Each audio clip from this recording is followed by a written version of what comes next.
Mes chers compatriotes, notre nation se trouve une fois de plus confrontée à une menace qui vise son existence même, son identité, son unité, sa dignité et son honneur. C'est pourquoi je prends la parole aujourd'hui pour rappeler avec la plus grande fermeté une vérité inaltérable. Aucun accord de prétendue intégration économique régionale ne peut être envisagé tant que la souveraineté et l'intégrité territoriale de la RDC sont bafouées. Comment peut-on parler de coopération lorsque les forces rwandaises et ougandaises occupent nos terres, exploitent nos ressources et provoquent les déplacements, la mort et la souffrance de nos concitoyens? J'affirme haut et fort que l'accord cadre signé le samedi 15 novembre 2025 à Doha ne saurait constituer la base d'un accord de paix durable. Les discussions de Doha devaient se limiter à la mise en œuvre intégrale et sans complaisance de la résolution 2773 des Nations Unies et la définition des modalités du cessez-le-feu et non à la signature d'un accord d'abdication qui mettrait en péril l'avenir de nos enfants. Notre nation n'est pas à vendre. Notre souveraineté n'est pas négociable. Et l'intégration régionale ne peut se faire qu'entre États égaux, libres et respectueux des frontières. Aucune pression ne doit primer sur la sécurité du Congo.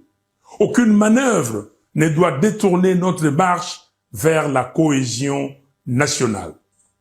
Ainsi, j'en appelle à Monsieur Félix Tshisekedi et à tous les Congolais à œuvrer pour la cohésion nationale.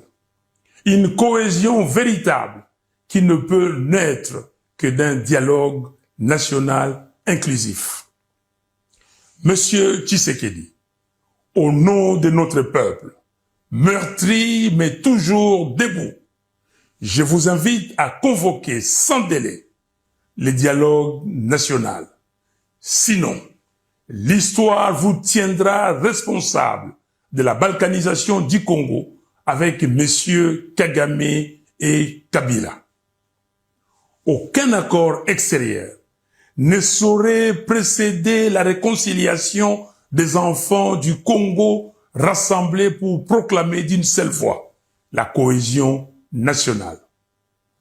Peuple congolais, c'est maintenant que se joue notre avenir. C'est maintenant que chacun doit s'élever pour défendre ce qui reste la valeur sacrée de notre histoire, l'intégrité territoriale du Congo.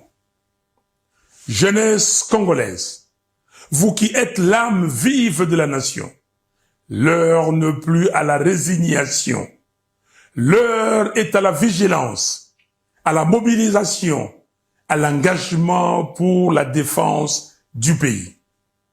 Tenez-vous prêts. Un peuple uni ne sera jamais vaincu. Un Congo debout ne sera jamais balkanisé. Je vous remercie.